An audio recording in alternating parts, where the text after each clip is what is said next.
Namaskar, I'm Sahil and you are watching Discover Rajasthan. Know your beautiful Rajasthan and Rajasthani culture and secure your government job with me.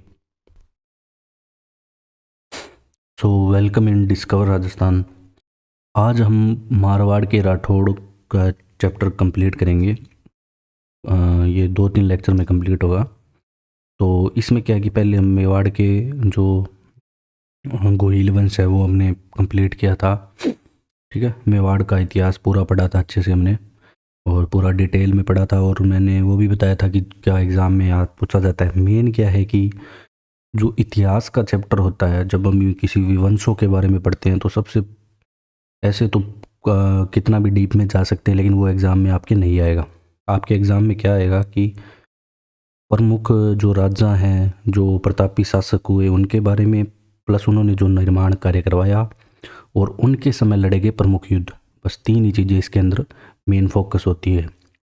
अब जब हम देखते हैं मारवाड़ के राठौड़ के बारे में, तो इनकी जो कुल देवी आती है वो है नागणेची माता। ठीक है, और राव सिंह है कि जो मारवाड़ के राठौरों को आदि पुरुष या संस्थापक माने जाते हैं राठौड़ वंश के, ऐसे भी हम कह सकते हैं। अब जब हम बात करते हैं कि इनके राठौड़ों को मतलब कहाँ से मतलब उत्पत्ति की बात करते हैं, तो वही बस अलग अलग जो है उनके द्वारा अलग अलग बातें बताई गई कि कोई कहता है कि विदेश से आए हैं, वही सेम बात। तो राठौड़ वंश की उत्पत्ति, शब्द की उत्पत्ति है ना जो राठौड़, वो राष्ट्रकूट से मानी जाती है। और राष्ट्रकूट शब्द का जो प्राकृत रूप है ना वो रट प्लस वुड है, जिसे राउटूड करके बाद में राठौड़, जैसे हम भी बहुत सारी चीज़ें हमारी बोली है जो हमारी साइड की, उसमें अपने मतलब किसी को बोलते बोलते फिर वही जुबान पे चढ़ जाती है और वही बोलने लग जाते हैं। तो ऐसे राठौड़ बना कुछ ऐसे बताते हैं। लेकिन भाटों की पोथियों में राठौड़ों को हिरण्यकश्यप की संतान बताया गया है। और जो दयाल दास की ख्यात है उसमें राठौड़ों को सूर्यवंशी बताते हुए ब्राह्मण भल्लाराव की संतान लिखा है दयाल दास की ख्यात में। ये आपको याद रखने की जरूरत नहीं है, ये मैं बस नॉर्मली आपको बता रहा हूँ। और जो सबसे ज़्यादा मत मानने जाने वाला है वो है कि राठौड़ों को जो जयचंद गढ़वाल है, जो पृथ्वीराज चौहान तृतीय के पहले साथ था, हमने पढ़ा था जब तराइन का युद्ध तब पढ़ा था हमने, बैटल ऑफ तराइन।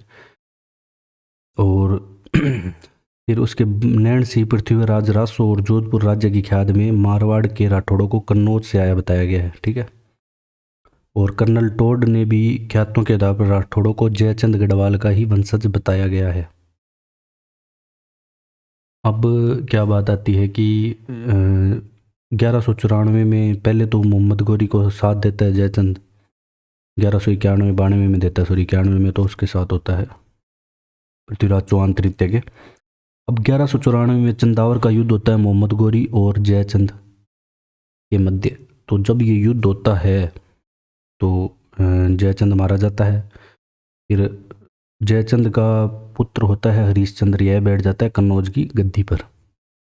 अब 1226 ईस्वी में इल्तुतमिश द्वारा कन्नौज पर अधिकार कर लेता है, तो हरीशचंद्र क्या है फर्रुखाबाद के महुई गांव में आ जाता है। फिर हरीशचंद्र का छोटा पुत्र होता है सेतराम, ठीक है, और उसका पुत्र होता है राव सिंहा।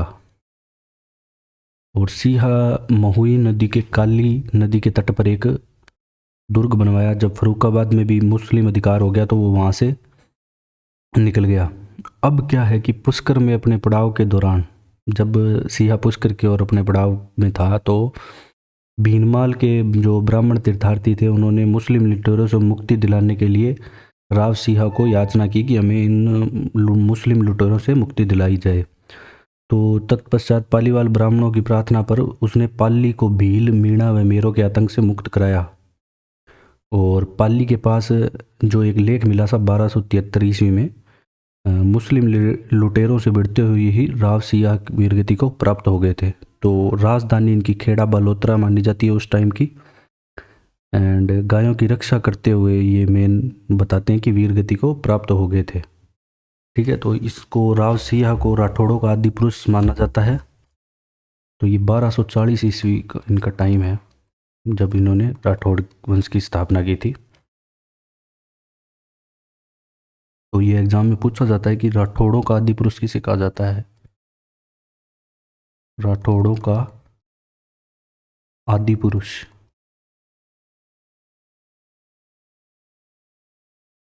और राजधानी उस समय थी खेड़ा बालोतरा। खेड़ा बालोतरा ये हो जाएगी राजधानी।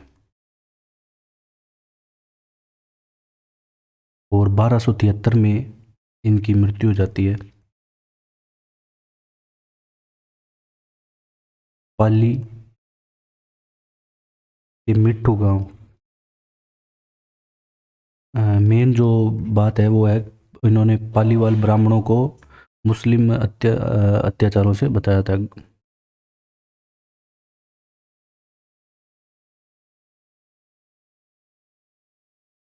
गायों की रक्षा करते हुए वीर गति को ये प्राप्त हो गए थे।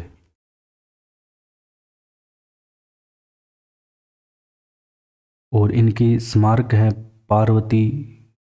इनकी जो पत्नी थी उनकी पार्वती सोलंकी उनका नाम था। इसके बाद जो शासक आते हैं ना वो आता है राव स्थान। ठीक है। अब स्थान ने पाली से हटकर गुंद गुंदोच गांव है एक, वहाँ पे अपनी शक्ति को संगठित किया था। इसके बारे में इतना कोई आस्थान के बारे में खास नहीं है। उसने खेड़ और ईडर पर भी अधिकार किया था। और जलालुद्दीन खिलजी की सेना कि पाली के आक्रमण के दौरान आस्थान पाली की रक्षा करते हुए 1291 में वीरगति को प्राप्त हो गया था। तो इसके बाद जो शासक आता है ना वो आता है राव आस्थान।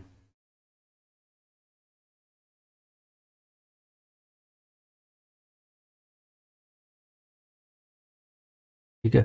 इसका 1273 से 1291 ईस्वी तक शासनकाल रहता है। ठीक है। और पाली से हटकर गूंदगोज गांव में अपनी शक्ति संगठित करता है। ये आपसे नहीं पूछागा। बस ये जलालुद्दीन की सेना के पाली पर आक्रमण के दौरान पाली की रक्षा करते हुए, तो ये ऐसे लिख सकते हैं बस इसमें अपने पाली की रक्षा करते हुए 1291 ईस्वी में वीर गति को प्राप्त। ठीक है। ये होता है। और इसके बाद अब जो शासक आते हैं वो आते हैं राव दुहड़।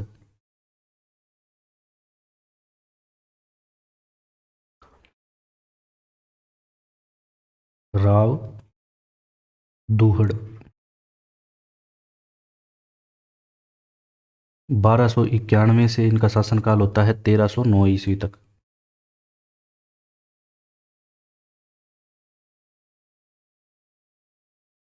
इन्होंने क्या प्रमुख एक नगाड़ा बाड़मेर में नागनेची माता का, सबसे पहले तो ये लिख लो आपकी नगाड़ा जो गांव है बाड़मेर में,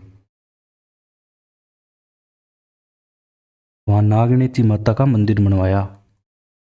इसका नागनेची नागनेची माता का मंदिर बनवाया। और इनका छोटा भाई था राव धांधल और उनका पुत्र था पाबूजी जो लोक देवता के रूप में राजस्थान में पूजा जाता है। ठीक है। तो ये बात भी आपको राह पता होना चाहिए। ये इनका छोटा भाई था जिसका नाम था राव धांधल। राव धांधल का पुत्र पाबूजी। अब पाबूजी को हम लोक देवता में पढ़ेंगे तो ये लोक देवता के रूप में पूजे जाते हैं। ठीक है। अब क्या है कि उसने जो राव धोड़ है प्रतिहारों को परास्त कर मंडोर पर अधिकार कर लिया था। और प्रतिहारों से संघर्ष में ही वह 1309 में वीरगति को राव धोड़ प्राप्त हो गए थे। मतलब मंडोर पर अधिकार राव धोड़ ने कर लिया था। ठीक है। राव धोड़ के जो पुत्र है रायपाल उसने फिर से मंडोर पर अधिकार किया लेकिन भाटियों और तुर्कों से लड़ते हुए यह भी वीरगति को प्राप्त हो जाता है। इसका पुत्र भी राव धोड़ का, तो राव धोड़ का पुत्र आता है रायपाल। फिर इसके बाद उसका उत्तराधिकारी आता है भीम। वह भी भाटियों के साथ संघर्ष करता हुआ मारा जाता है। इसके बाद कनकपाल जलनसी शासक हुए और वह भी भाटियों के साथ संघर्ष करते हुए वीरगति को प्राप्त हुए। अब राव छाड़ा आता है जो जालनसी का पुत्र था। वह शक्तिशाली शासक था। उसने अमरकोट के सोडों से जैसलमेर के राव जालोर व सोजत भीनमाल आदि का क्षेत्र उसने कब्जा लिया था अपनी तरफ।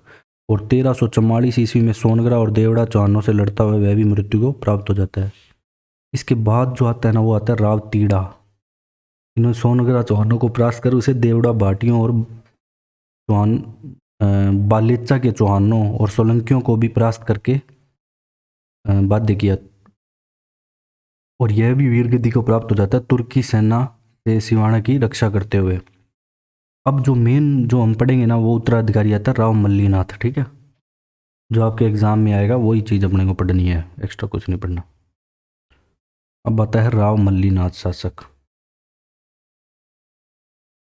राव मल्लीनाथ।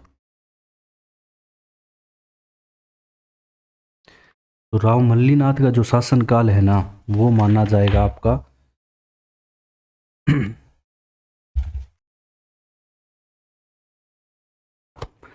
मारवाड़ के क्षेत्र में लोक देवता के रूप में पूजे जाते हैं। पहले तो ये आपको पता होना चाहिए, ये भी लोक देवता के मारवाड़ के क्षेत्र में लोक देवता के रूप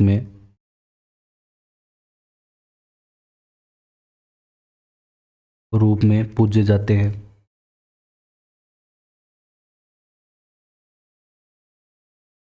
दूसरी बात, राजधानी इनके समय थी नकोड़ा।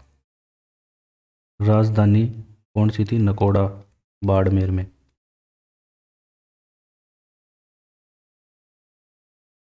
ठीक है, नकोड़ा थी राजधानी।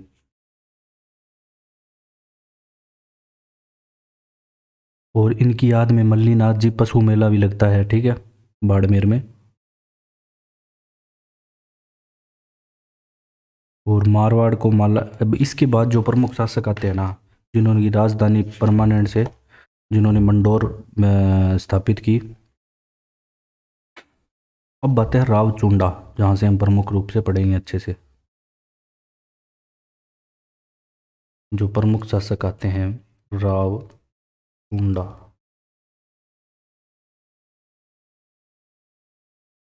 जब हम पढ़ते हैं राव चुंडा के बाद में तो इनका शासन काल आता है वो 1394 से 1423 ईस्वी तक आता है।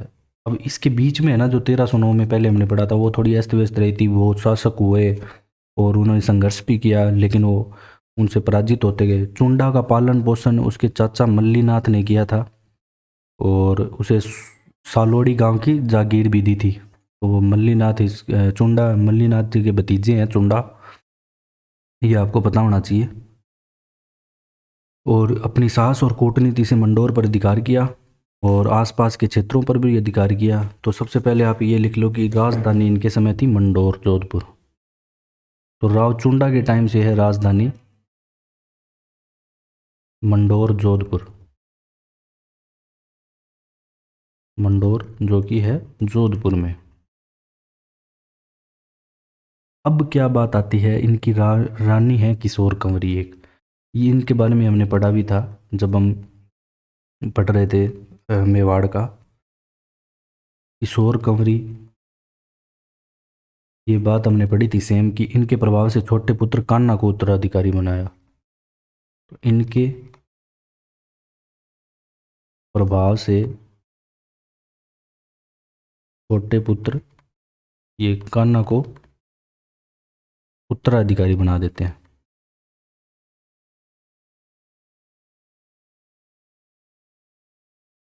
कान्हा को उत्तराधिकारी बनाया। अब इनका जो बड़ा पुत्र है उसका नाम आता है रणमल। अब रणमल क्या करता है, रणमल की बहन होती है हंसाबाई। हमने पढ़ा था हंसाबाई, जिसका विवाह वो कर देता है राणा लाखा से। और ये सशर्त विवाह होता है कि इससे उत्पन्न संतान ही अगली होगी वो शासक मेवाड़ का। सशर्त विवाह, ठीक है। और जो मोक्कल होते हैं वो, और रणमल का पुत्र होता है राव जोधा। अब जब हम राव चुंडा की बात करते हैं तो हमने देखा कि इन्होंने मंडोर को राजधानी बनाया, ठीक है। और मंडोर पर अधिकार किया। पुगल के बाटियों द्वारा धोखे से 1423 ईस्वी में यह मारे गए थे, ठीक है। ये अपने को नहीं पढ़ना है। और चुंडा ने नागौर के पास चुंडासर तालाब बनवाया। तो निर्माण कार्य में इन्होंने क्या किया, नागौर के पास चुंडासर तालाब बनवाया।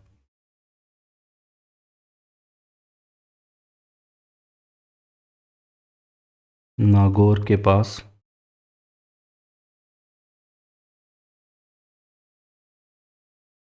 चुंडासर तालाब बनवाया। और अपनी पत्नी चांद कंवर ने, उसकी पत्नी थी चांद कंवर, चांद बावड़ी का निर्माण जोधपुर में कराया। तो आपसे चांद बावड़ी पूछे तो जोधपुर में है। तो इनकी पत्नी का नाम क्या आता है, चांद कंवर। तो चांद कंवर निर्माण करवाती है चांद बावड़ी का। चांद बावड़ी आपसे पूछे तो कहाँ पे है, जोधपुर में। ये हम बावड़ी पढ़ेंगे तो वहाँ भी कंप्लीट करेंगे।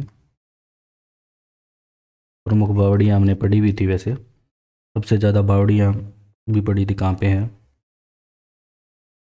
अब क्या होता है कि ये मैंने बताई थी आपको, किशोर कंवरी के प्रभाव में आके उसको बना देता है उत्तराधिकारी। अब चुंडा के बाद कान्हा मारवाड़ का शासक बना था। वह सांकला तथा भाटियों के साथ संघर्ष में मारा गया था, कान्हा भी। उसके बाद पुत्र नरबत से नाराज होकर सत्ता ने भाई रणधीर ने रणमल को मारवाड़ आमंत्रित किया था वापिस, ठीक है। और जो रणमल मैंने आपको बताया था कि वो मेवाड़ चला गया था जब उस कान्हा को शासक बनाया था, तो उसे वापस बुलाया गया। और रणमल की 1438 ईस्वी में बारमली द्वारा हत्या करवा दी गई थी, ठीक है। अब जो मेन शासक आता है वो है राव जोधा, जिसके बारे में हम पढ़ेंगे। कौन सा शासक है, राव जोधा।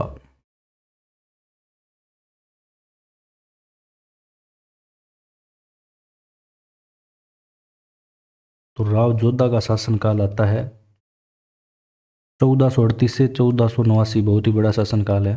1438 से 1489 ईस्वी तक इनके समय जोधपुर शहर भी बसाया गया। तो सबसे पहले तो आप ये बात ले लो कि 1459 में इन्होंने जोधपुर शहर बसाया था। तो जोधपुर शहर की स्थापना कब कब हुई, 1459 ईस्वी में जोधपुर शहर बसाया।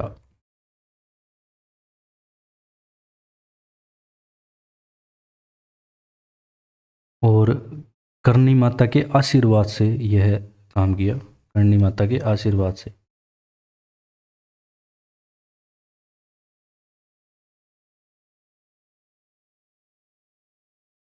तो कई बार ऐसे पूछ लेते हैं कि करनी माता के आशीर्वाद से किसने जोधपुर शहर बसाया। तो आपका आंसर आएगा राव जोधा, ठीक है।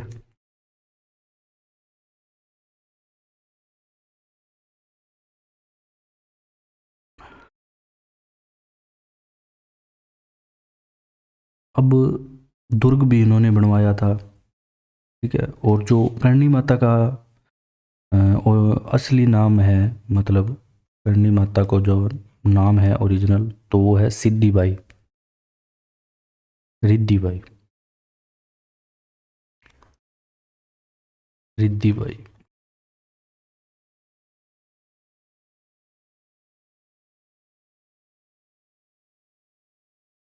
जिनका देशनोक में मंदिर भी है, बाबों का, चूहों का मंदिर। अब इन्होंने जो दुर्ग बनाया वो था चिड़िया टूक पहाड़ी पे। इन्होंने निर्माण कार्य करवाया दुर्ग का।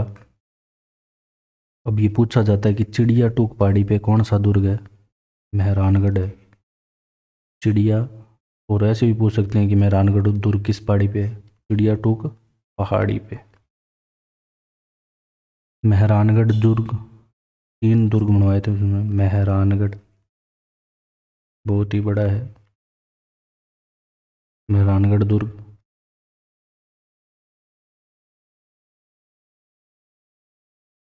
गढ़ चिंतामणि या मयूर ध्वजगढ़ भी इसे कहते हैं।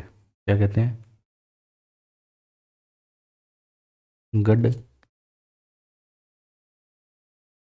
चिंतामणि या मयूर ध्वजगढ़। मयूर ध्वजगढ़, ठीक है, ये इसके अन्य नाम है। इस अवसर पर रजिया नामक व्यक्ति की, ऐसा कहा जाता है, बलि भी दी गई थी। तो इस अवसर पर मतलब उसे नींव में चिनवा दिया गया था जिंदा। रजिया नामक व्यक्ति की बलि दी गई। और इनकी रानी थी जसमादे, जिन्होंने रानीसर तालाब का निर्माण करवाया था। ठीक है।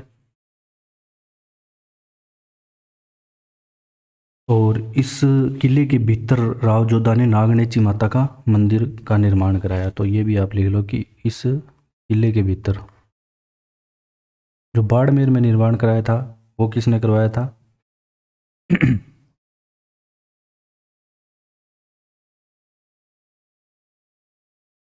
ठीक है, जो बाड़मेर में निर्माण बौद्ध भट्ट ने करवाया था। अब जो राव जोधा है, इन्होंने क्या, किले के अंदर नागनेची माता का मंदिर।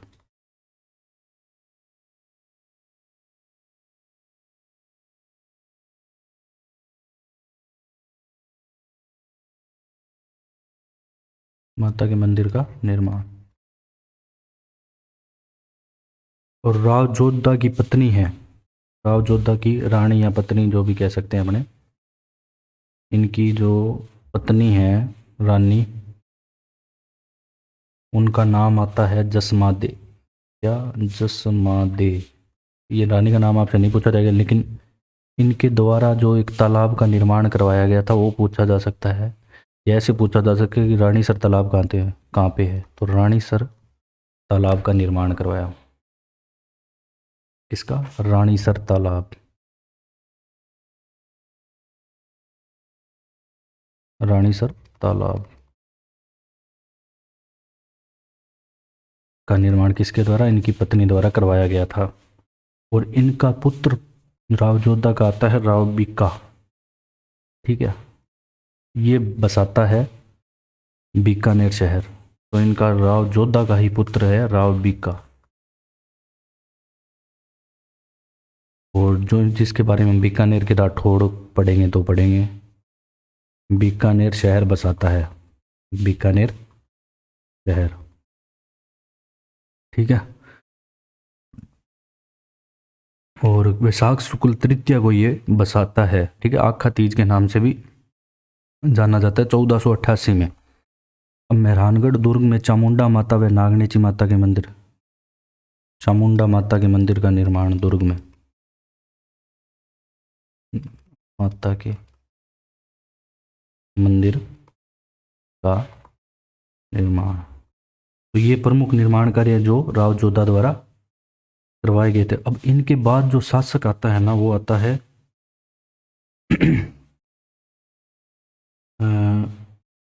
राव सातल। लेकिन इससे पहले एक चीज़ और देख लेते हैं कि अपनी माता कोडमदे के नाम पर इन्हें कोडमदेसर तालाब भी बनवाया। तो कोडमदेसर तालाब भी इन्होंने बनवाया। कोडमदेसर तालाब माता के नाम पर। तो ये प्रमुख निर्माण कार्य थे। और इनके समय और कुछ ऐसा नहीं हुआ जो हमें याद रखने योग्य हो। और मेवाड़ से सुलह करने के लिए उनकी अपनी पुत्री श्रृंगार देवी का विवाह मेवाड़ राजकुमारी रायमल से भी इन्होंने किया था। और सबसे महत्वपूर्ण बात यह है कि इन्होंने मेड़ता, फलोदी, पोकरण, भद्राजुण, सोजत, जितारण, शिव और सिवाना नागौर को अपने राज्य में मिला लिया था। ठीक है।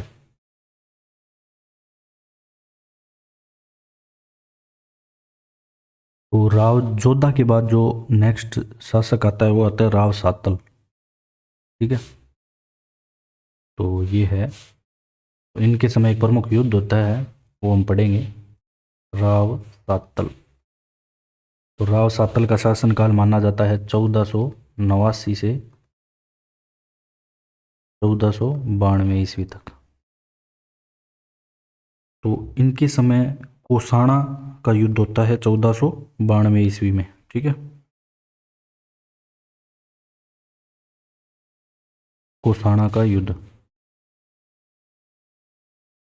कोसाणा का युद्ध ये होता है 1492 में। ये क्या है कि इस युद्ध में घायल हो जाते हैं, वैसे ये युद्ध जीत जाते हैं लेकिन घायल होने से इनकी मृत्यु हो जाती है।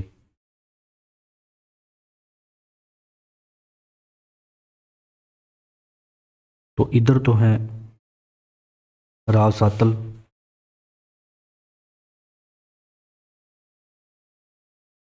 और इधर है अजमेर के सूबेदार मल्लू खां। तो अजमेर के सूबेदार से इसका होता है युद्ध, जिसका नाम है मल्लू खां। ठीक है। इसका सेनापति होता है गुड़ला खां।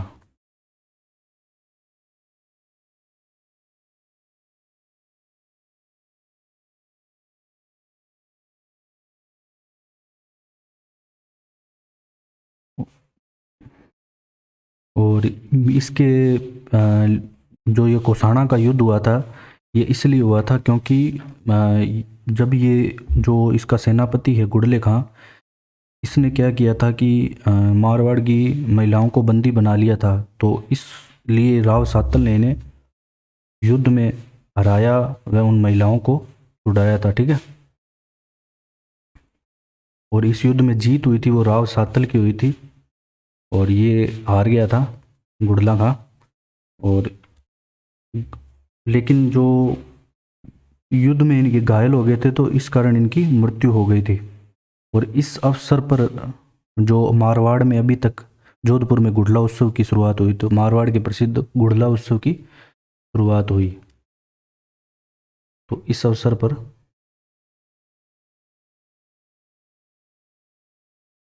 तो सातल की गुड़ला खां पर विजय के उपलक्ष्य में सातल की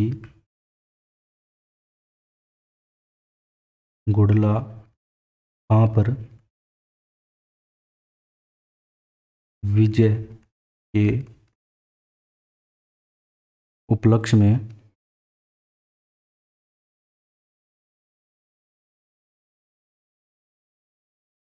गुड़ला उत्सव की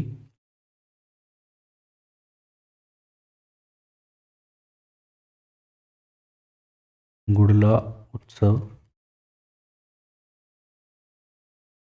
की शुरुआत की गई। अब ये इस उत्सव में क्या होता है, इस उत्सव में क्या होता है कि महिलाएं जो मटका होता है, ये मटका लेकर और इसमें छेद करके और इसमें दिया रख कर, मतलब एक यात्रा सी करती हैं महिलाएं। ठीक है। तो ये गुड़ला उत्सव है जो जोधपुर में मनाया जाता है। तो जब भी आप बहुत बार ये एग्ज़ाम में आता है, तो गुड़ला उत्सव कहाँ पे मनाया जाता है? जोधपुर में। तो ये आपको याद रखना है। और ये क्यों मनाया गया था ये मैंने आपको बता ही दिया, क्योंकि जो गुड़ला खां है वो महिलाओं को बंदी बना लेता है, तो उनको राव सातल छुड़ाते हैं और ये घायल होने से इनकी मृत्यु हो जाती है, लेकिन जीत राव सातल की ही होती है। और सातल की पत्नी है फूला बटियाणी, जो जोधपुर में फूले लाव तालाब बनाती है। तो राव सातल की पत्नी का नाम क्या है? राव सातल की अ, पत्नी का नाम है फूला बटियाणी। तो आपको इनकी ऐसा नहीं पता होना चाहिए कि फूला बटियाणी इनकी पत्नी है, लेकिन बस ये पता होना चाहिए कि फूले लाव तालाब कहाँ पे है? जोधपुर में। फूले लाव तालाब का निर्माण। ठीक है, फूले तालाब कहाँ पे है? जोधपुर में। ये आपको पता होना चाहिए। इसके बाद जो महत्वपूर्ण शासक आते हैं वो आते हैं राव सूजा।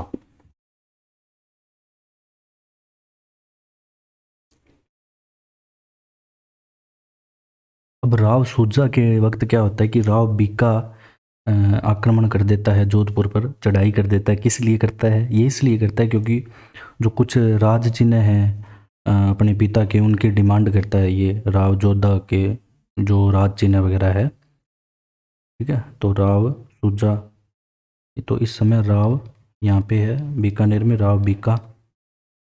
ठीक है, ये करता है यहाँ पे आक्रमण। इसलिए करता है कारण राज चिन्ह के लिए। और ये क्या है कि राजमाता के कहने पर, राजमाता जसमादे के कहने पर सूजा दे कुछ चिन्ह भेंट किए।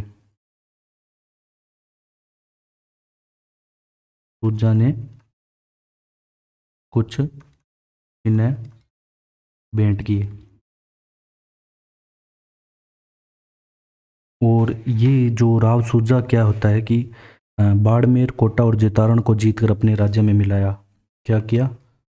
ये आपसे एग्जाम में नहीं पूछेगा, मत याद रखना। बाड़मेर, कोटा व जेतारण को जीतकर अपने राज्य में मिलाया। अपने राज्य में मिलाया। ठीक है, और इसके टाइम क्या होता है कि मेड़ता में राव वीरम ने स्वतंत्र राज्य की स्थापना की।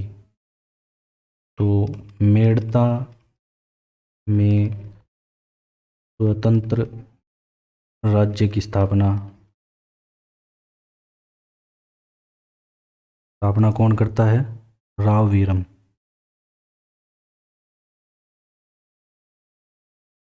ठीक है, अब जो प्रमुख शासक आता है इसके बाद वो आता है राव गांगा। ठीक है, 1515 से 1532 ईस्वी तक। अब हम पढ़ेंगे राव गांगा के बारे में। गांगा, गंगा नहीं है, राव गांगा है। राव गांगा, इसका शासन काल आता है 1515 ईस्वी से 1532 ईस्वी तक। ठीक है, अब जो राव गांगा है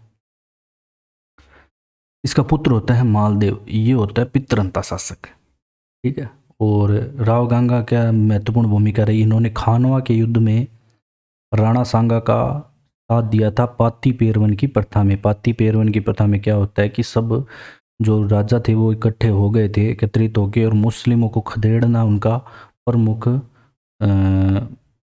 प्रमुख मतलब उनका वो था उद्देश्य। ठीक है, और राव गंगा के समय क्या कि मारवाड़ में जोधपुर, फलोदी, पोकरण, सोजत और जैतारण के प्रगने ही सम्मिलित थे। सबसे मतलब इसके टाइम में एक ही महत्वपूर्ण बात याद रखने वाली आती है कि इन्होंने खानवा के युद्ध में राणा सांगा का साथ दिया था पाती पेरवन प्रथा के वक्त। ठीक है, और सोजत के जो राव वीरम द्वारा गंगा की सत्ता की अवहेलना करने पर चाचा गंगा ने सोजत पर अधिकार कर लिया।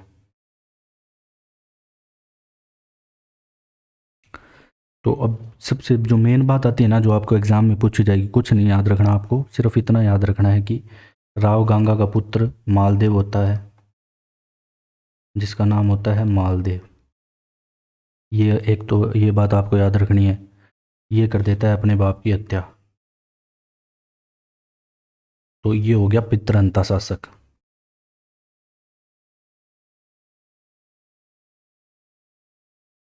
अब क्या होता है कि एक बात और याद रखनी है। ठीक है, जो राव गंगा है ये अपने पिता के मालदेव है जो अपने पिता के कहने पे ही अ, खानवा मतलब वैसे तो इनडायरेक्टली तो राव गांगा खानवा के युद्ध में लेकिन गया मालदेव था। ठीक है।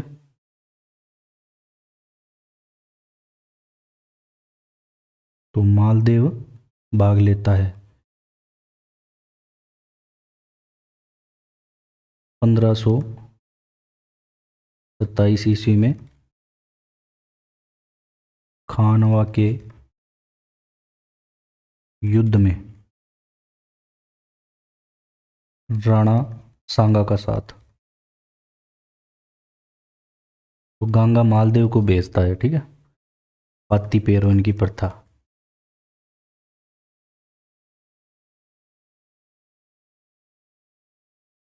अब क्या होता है इसके बाद शासक आता है मालदेव। भी इसके बारे में पढ़ेंगे हम डिटेल से।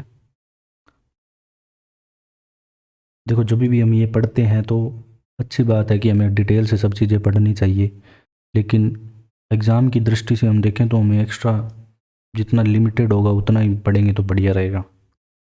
ठीक है। जो अब इन्होंने बहुत इनके समय मालदेव के समय बहुत महत्वपूर्ण घटनाएं रही है वो सारी करेंगे हम। देखो निर्माण कार्य भी बहुत करवाए इन्होंने। शासक मालदेव इसका जो शासन काल रहता है 1532 से 1562 ईस्वी तक।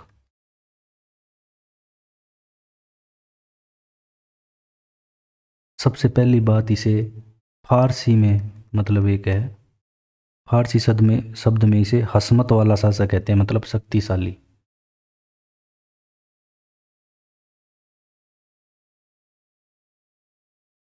हसमत वाला शासक, हसमत वाला शासक।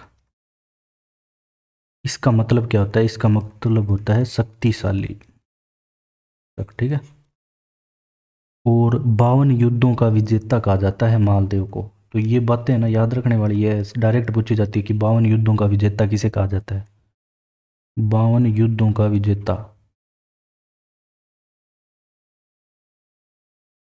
कहा जाता है कि इन्होंने 52 युद्ध जीते थे।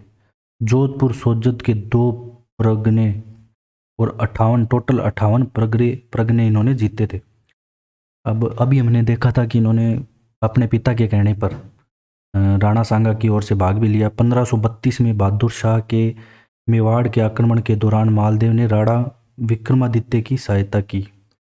ठीक है। मेवाड़ पर जब विक्रमादित्य का शासन था तो बहादुर शाह ने आक्रमण किया था तो इन्होंने सहायता भी की।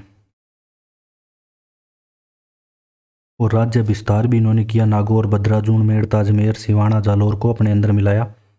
और 1536 में जैसलमेर के राव लूणकरण की पुत्री उमादी से विवाह किया, जो इतिहास में रूठी रानी के नाम से प्रसिद्ध थी। उससे पहले हम निर्माण कार्य इनके देख लेते हैं इन्होंने क्या कराया, फिर हम रूठी रानी के। ये सीधा क्वेश्चन आता है रूठी रानी का, 2000 बार आ चुका है एग्जाम में।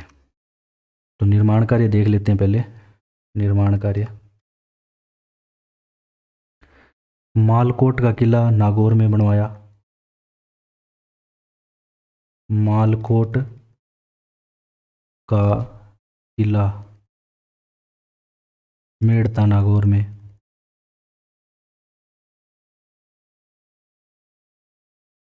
दूसरी बात,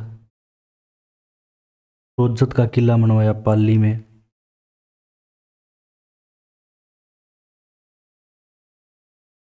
और सोज्जत की मेहंदी भी प्रसिद्ध है। ठीक है। तीसरा, पोखरण का किला जैसलमेर में।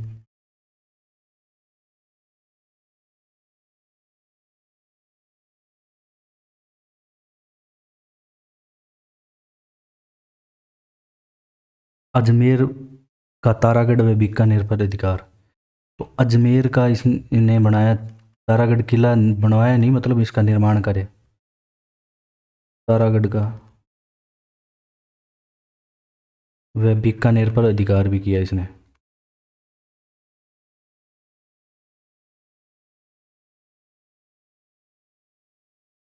ठीक है। अ, उसने अपने सहजातीय रठों मेड़ता के वीरमदेव और बीकानेर के राव जयसिंह पर आक्रमण को 1542 में उनके राज्यों पर अधिकार, 1542 में ये किया था इन्होंने बीकानेर पर अधिकार।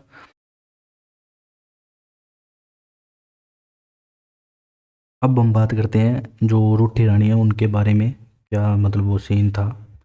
क्योंकि रोटी रानी की घटना है, पूछी जाती है एग्ज़ाम में, तो इसलिए पढ़नी हमारे लिए ज़रूरी है। देखो मारवाड़ का है मालदेव यहाँ पे, मारवाड़ का शासक कौन है? मालदेव। और यहाँ पे जैसलमेर का है लोणकरण। एक बीकानेर का भी है लेकिन ये जैसलमेर का लोणकरण है।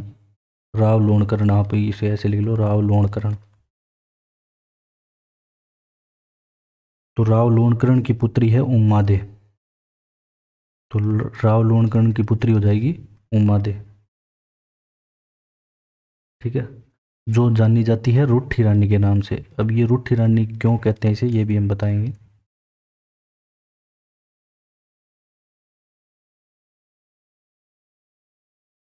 पेन का कलर चेंज कर रहा हूँ मैं, एक मिनट। अब क्या होता है कि मालदेव का विवाह होता है रूठी उमादे से।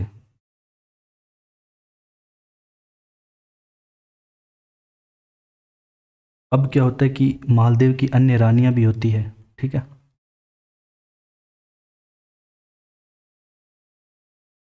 ठीक है, अन्य रानियां क्या होता है कि इनकी कुछ दासियां थी, इन्होंने भेजा, मतलब उस दासी का नाम है आशा, आशा बारेहट। ठीक है, अ, इसके बाद क्या होता है कि ये इसे भेजती है रूट उमादे के पास। ठीक है, इसने इसका स्वाभिमान जगाया, मतलब ऐसे कह सकते हैं कि इसको भड़काया मालदेव के खिलाफ। इसके बाद क्या होती है कि ये रूट कर चली जाती है अजमेर के तारागढ़। तो अजमेर के तारागढ़ में समय बिताया पूरा अंतिम लास्ट तक। और बीच में क्या है कि ये मनाने भी भेजता है मालदेव, लेकिन वो अ, क्या होता है कि फिर भी ये जो अन्य रानियां हैं वापस वही अपनी प्लानिंग करके इसको यहाँ आने नहीं देती मारवाड़ को। ठीक है, तो ये अजमेर में ही अंत तक रहती है। तो मालदेव की जब मृत्यु हो जाती है 1562 में, तो यह उनकी पगड़ी के साथ सती हो गई। ठीक है, तो मालदेव की मृत्यु के पश्चात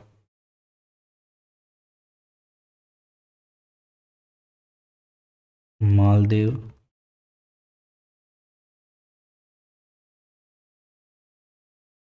मालदेव की मृत्यु के पश्चात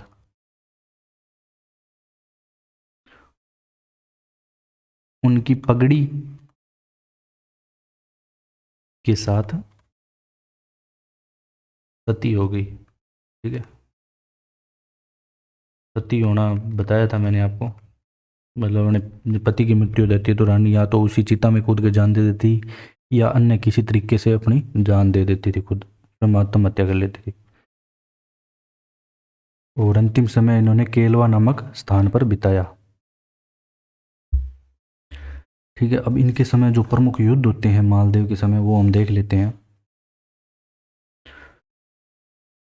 ठीक है, मालदेव के समय जो प्रमुख युद्ध है वो हम करेंगे अभी नेक्स्ट लेक्चर में। और अगर हम आपको हमारा कंटेंट पसंद आया तो share and subscribe. Thanks for joining discover Rajasthan.